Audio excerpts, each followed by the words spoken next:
My name is Ethan. My pronouns are he, him. I am a researcher and advocate of, yikes, almost 20 years at this point.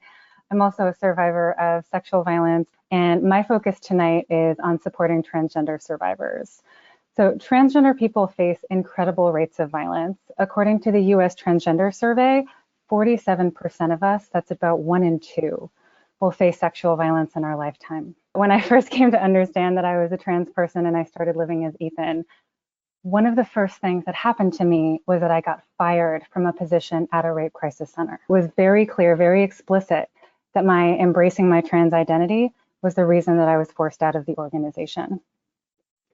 Not long after that, I wound up needing support myself as a survivor, and I was in college at the time and went to my university counseling center for support. Midway through the intake, I disclosed that I was transgender. I was not seeking therapy around gender identity, but I wanted to make sure that whoever I was linked up with would be able to respect me as a full person. And that was the end of the intake. The counselor refused to set me up with my own follow-up session and simply told me, "We don't have anyone here who can talk to someone like you." Now, I don't want to leave us only with the terrible stories. Once we recognize the scope of violence in trans community and barriers to care, we're in an amazing position to start working on it.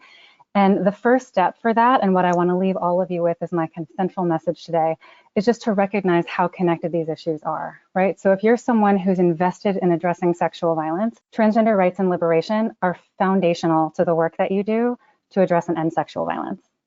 Thank you.